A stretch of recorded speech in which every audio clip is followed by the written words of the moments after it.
Good evening. My name is Helen Bailey, and this is my speech on a historical event for my online public speaking class. The historic event I will be discussing involves the flood control project in my hometown. I was born and raised in Grundy, Virginia, which was founded in the year 1858. Grundy is located at the point where the Slate and Levice rivers meet. My hometown is prone to flooding, and usually is devastated by floods every 20 years. Grundy has always been at risk for flooding due to poor planning in its early stages. The poor planning included Grundy being built in a flood zone along the Levice River. Since 1929, Grundy has seen many devastating floods. These floods destroyed residences, took lives, and destroyed many businesses located in town. Two of the most recent floods that have occurred were in 1977 and 1984. My parents witnessed both floods, but it is said that the flood of 1977 was the worst. This also happened to be the year that my father bought his first new truck, which was the 1977 Chevrolet. This truck was destroyed in the flood. Businesses who were flooded usually couldn't afford to rebuild. Because the floods closed most businesses and because of a struggling economy, action needed to be taken. So in the 1980s, the Army Corps of Engineers began devising a plan to solve the flooding issues in Buchanan County. My parents are living in a time of death and rebirth in Grundy, Virginia.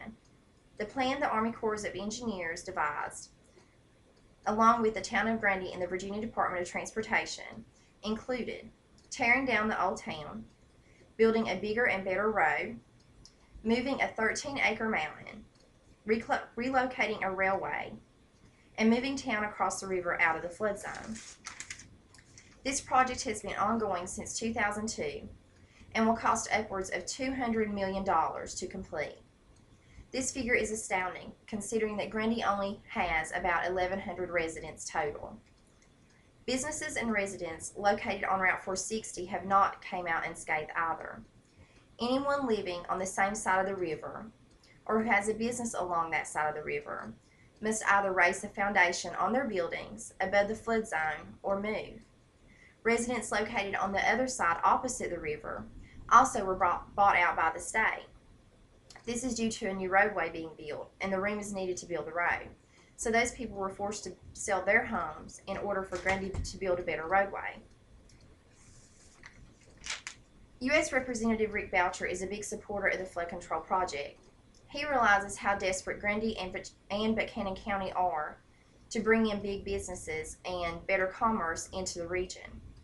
One big business already slated to arrive in Grundy, Virginia after the flood control project is complete is Walmart.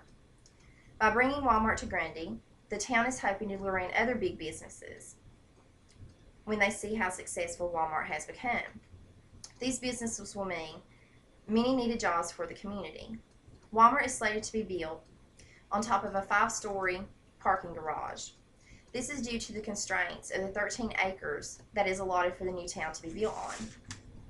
However, many of the original local businesses who closed their doors when the town was being destroyed for the new roadway either closed their doors for good or have relocated outside the town of Grundy. Having a new Grundy is an exciting prospect for the new generation, but feels much like a death in the family for the older generations. The new generation has hope for a new start. The older generation sees the project as a waste of time and money. After 8 years of construction, the roads are complete, the mountain and the railways are moved, and the bridges are built. But there's still no new Grundy to be proud of. The Walmart coming soon sign still stands, but there's still no sign of Walmart or the parking garage on which it will be built. Only time will tell if my parents will ever see the new and improved Grundy in their lifetime. Either way, residents can only hope that the $200 million being spent on the project will improve their lives in some way.